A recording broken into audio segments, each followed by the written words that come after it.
Good evening. अस्सलाम वालेकुम। कैसे हैं आप लोग? उम्मीद करता हूं आप लोग खैरियत से होंगे। चलिए आज हम लोग पढ़ाई की शुरुआत करते हैं और जानते हैं दीर्घ आवर्त सारणी के जो मुख्य लक्षण क्या हैं। इससे पहले हम लोगों ने एस ब्लॉक, पी ब्लॉक और डी ब्लॉक और एफ ब्लॉक और उनके गुणों के बारे में हम लोगों ने अध्ययन किया है। और हम लोग पिछले 4 वीडियो में हम लोगों ने जो आवर्त सारणी का वर्तमान स्वरूप होता है उसी के बारे में हम लोग बात करते आ रहे हैं। जो वर्तमान आवर्त सारणी है, आवर्त सारणी का जो वर्तमान स्वरूप है, अगर इस आवर्त सारणी के वर्तमान स्वरूप की बात की जाए तो ये तत्वों के इलेक्ट्रॉनिक विन्यासों पर आधारित है।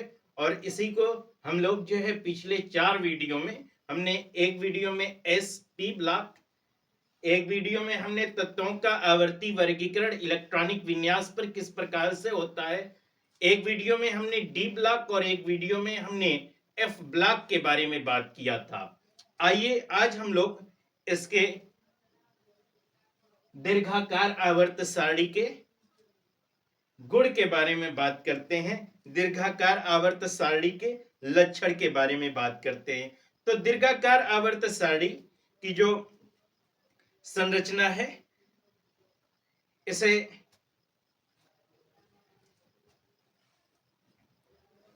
इसको जो है, जो दीर्घाकार आवर्त सारणी है हमारी, इसको जो है रॉक, बर्नर, बरी एवं कई अन्य रसायनज्ञों ने इलेक्ट्रॉनिक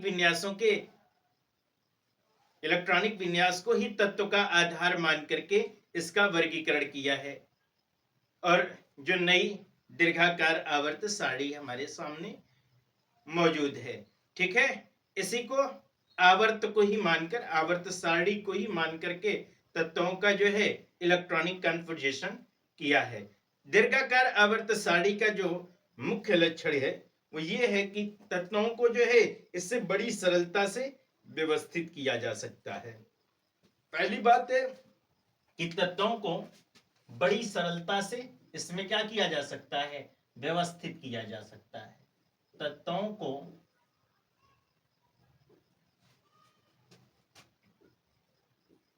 बड़ी सरलता से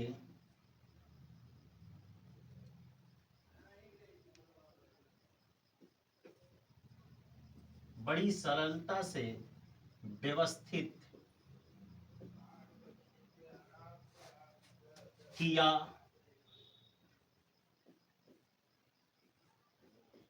जा सकता है।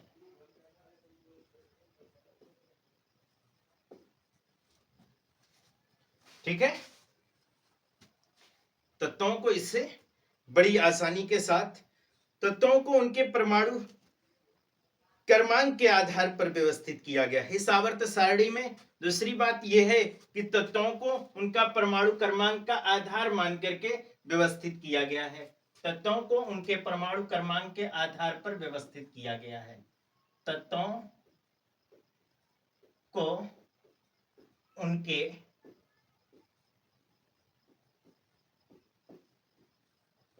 परमाणु क्रमांक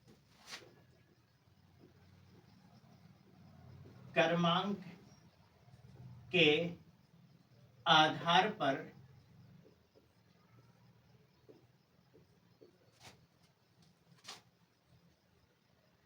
व्यवस्थित किया गया है। ठीक है, तत्वों को उनके जो है किस हिसाब से किया गया है, जो तत्वों का क्या है, मूलभूत गुण है। तत्वों का परमाणु क्रमांक ही तत्वों का मूलभूत गुण है, जो कि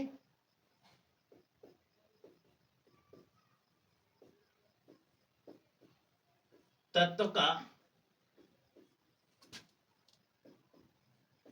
मूलभूत यानी कि फंडामेंटल प्रॉपर्टीज है, मूलभूत गुण है। ठीक है,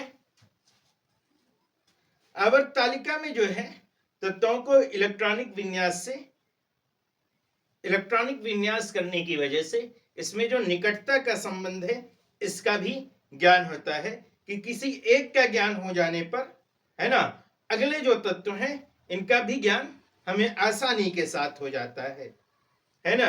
जैसे कोई समूह है ना, जैसे कोई समूह है 14 के चतुर्थ आवर्त में, तो 14 के चतुर्थ आवर्त का कोई अगर हिस्सा है तो उसके अंतिम कक्ष में जो इलेक्ट्रॉन है यानी कि 4s2 और 4p2 होंगे, जो अंतिम कक्ष में इलेक्ट्रॉन होंगे वो 4s2 4p2 होंगे।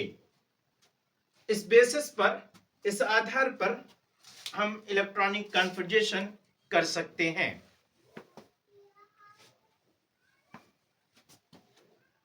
कुछ टेक्निकल इश्यूज आए थे, बहरहाल अब जो है बेहतर है। तो इसका जो है 4s2 और 4s2 और 4p2 क्या होगा, 4s2 और 4p2 होता है, ठीक है। यानी कि इससे हमें आसानी के साथ, जैसे अगर किसी का क्या है चतुर्थ वर्ग में है, चौथे वर्ग में है और वह समूह 14 का है, ग्रुप 14 का है, तो इसका इलेक्ट्रॉनिक कन्फर्मेशन से हमें यह बात समझ में आ जा रही कि यह 4p2 पर है, यानी कि इसका इलेक्ट्रॉनिक कन्फर्मेशन 4p2 होगा। तो ये तत्व कहाँ है इससे हमें ढूंढने में आसानी होती है, ठीक है, आसानी प्रदान होगी। ओके, यानी कि इससे जो है आवर्त तालिका में तत्वों की स्थिति स्पष्ट रूप से साफ साफ पता लगा सकते हैं कि आवर्त तालिका में कि आवर्त तालिका से हम जो है किस ब्लॉक का तत्व है और कौन सा है और कितने ऑर्बिटल इसमें भरे हुए हैं। पहली बात तो किस ब्लॉक का तत्व है ना, किस ब्लॉक का तत्व है,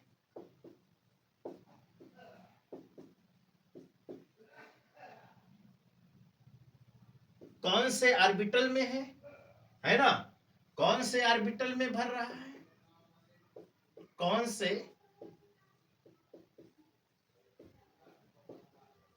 ऑर्बिटल में है और ये कहां है ये हम बता सकते हैं। ये तालिका जो है सामान्य संक्रमण और अंतः संक्रमण यानी कि डी ब्लॉक और एफ ब्लॉक को बिल्कुल ही स्पष्ट विभाजित करती है। इस तरह धातुओं और अधातुओं के बीच भी एक स्पष्ट जो है विभाजन है। तो जो दीर्घाकार आवर्त सारणी है ये उसके कुछ क्या है लक्षण हैं। दीर्घाकार आवर्त सारणी में जो है 7 जो है क्षैतिज कॉलम है। किस तरह से, दीर्घाकार आवर्त सारणी में इस तरह से 7 क्षैतिज कॉलम है। कितने, दीर्घा लिखेंगे, दीर्घाकार आवर्त सारणी में कितने, 7 क्षैतिज कॉलम है।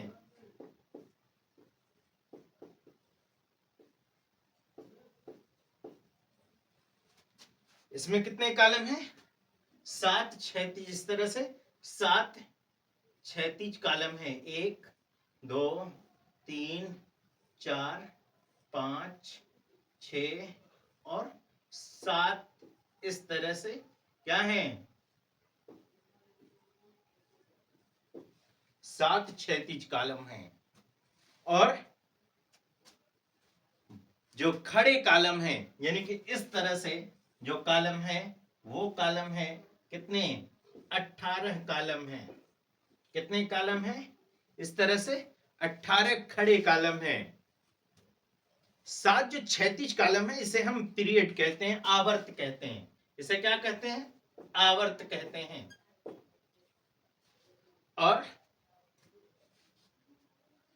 जिनमें तत्वों के परमाणु क्रमांक बढ़ते हुए क्रम में रखे जाते हैं, यानी कि जैसे जैसे परमाणु क्रमांक बढ़ते हैं वैसे वैसे इनको हम व्यवस्थित करते हैं। ठीक है, तो ये तो हो गया आपका तत्वों के क्या आवर्ती आवर्त तालिका की क्वालिटी हो गई। ये हो गया आपका गुण। आइए हम लोग इसके, ये तो इसके लक्षण हो गए, इसके कैरेक्टर हो गए, आवर्ती गुण हो गए, आवर्ती लक्षण हो गए, कैरेक्टर हो गए, इसके आवर्त तालिका के गुण हो गए। अब हम लोग दोष समझ लेते हैं। इसका दोष क्या है, आवर्त तालिका का दोष क्या है, इस आवर्त तालिका में कमी क्या रह गई। यद्यपि जो है दीर्घ आवर्त तालिका में बहुत अच्छी है, बहुत बेहतरीन है, बहुत बेहतर है ये, लेकिन कहीं ना कहीं जहां बहुत बेहतरी होती है वहां जरा सी चूक भी होती है। और चूक ये है कि इसमें जो है ऐसी बहुत सारी कमियां तो हम नहीं कहेंगे, लेकिन फिर भी कहीं ना कहीं कुछ कमियां हैं। जैसे हाइड्रोजन को स्थिति इसमें नहीं मिल पाई, ये इसकी कमी थी। हाइड्रोजन को स्थान नहीं दे पाना, हाइड्रोजन को उचित स्थान न मिलना, उचित स्थान न मिलना, ये इसका जो है, ये इसकी कमी थी। कमी नंबर 1 ये थी कि हाइड्रोजन जो है ये यस ब्लॉक का तत्व है। तो यस ब्लॉक का जब तत्व है तो इसे होना चाहिए क्या, मेटल होना चाहिए, क्योंकि जितनी भी क्षारीय वर्ग की धातुएं हैं वे सारी की सारी क्षारीय वर्ग के जितने भी एलिमेंट हैं सभी की सभी धातुएं होती हैं।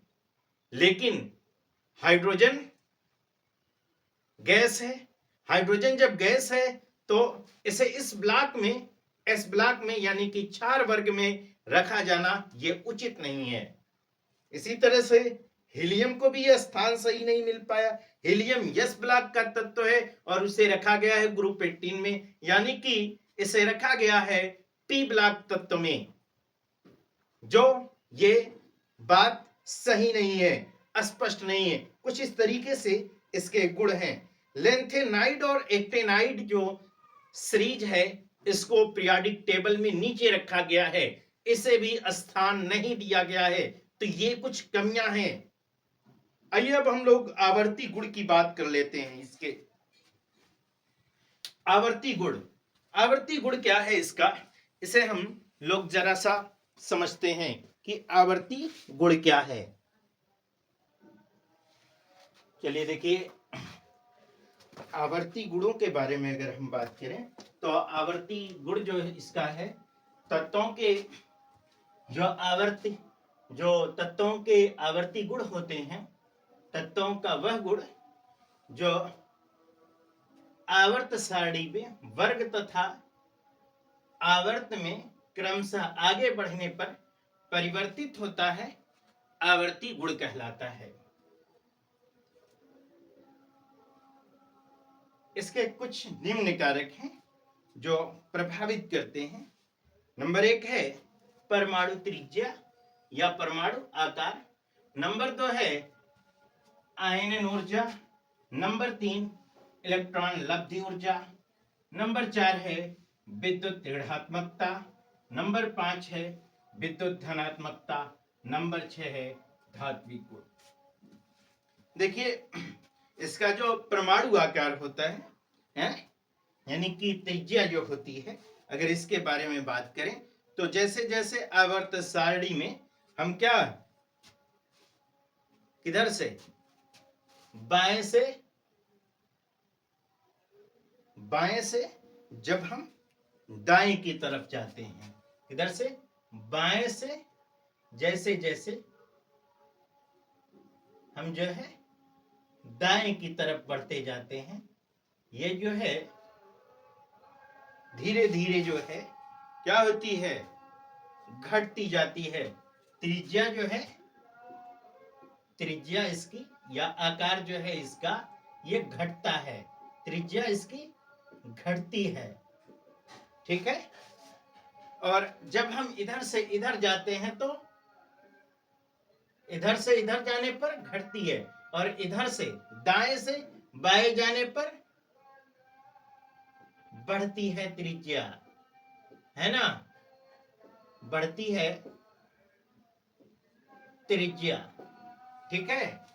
लेकिन जब हम ऊपर से नीचे की तरफ आते हैं, है ना, तो ऊपर से नीचे आने पर क्या होता है? ऊपर से नीचे आने पर त्रिज्या क्या होती है? ऊपर से नीचे आ रहे हैं तो त्रिज्या बढ़ती है। तो त्रिज्या क्या होती है? बढ़ती है त्रिज्या। और जब नीचे से ऊपर की तरफ जाते हैं, इधर से इधर की तरफ जाते हैं, तब घटती है। क्या होता है? घटती है त्रिज्या। ठीक है। तो किसी भी परमाणु का आकार जो है वो गोलाकार मान करके उसकी त्रिज्या पर ही क्या होगा, वो निर्भर करता है। यानी कि परमाणु त्रिज्या परमाणु का केंद्र यानी नाभिक मान करके उसके अंतिम कक्ष में स्थित इलेक्ट्रॉन के बीच की दूरी के बराबर होता है। इसे हम अगर जो है एक संयोजक त्रिज्या, है ना, एक हम संयोजक त्रिज्या मान करके चले, तो एक मानक मान करके चले, यानी कि एक गोला ये है हमारा और दूसरा गोला हमारा ये है, जो दोनों बिल्कुल बराबर हैं, सिमिलर हैं, और इसकी त्रिज्या ये है और इसकी त्रिज्या ये है। तो इन दोनों की त्रिज्याएं, इसकी त्रिज्या और इसकी त्रिज्या, दोनों की त्रिज्या क्या होगी? सिमिलर होगी। यानी कि उस किसके, यह सहसंयोजी त्रिज्या होगी। कैसी त्रिज्या? साथ वाली त्रिज्या, सहसंयोजी त्रिज्या। ठीक है। बाकी बातें हम लोग अब जो है, हालांकि बातें तो ये भी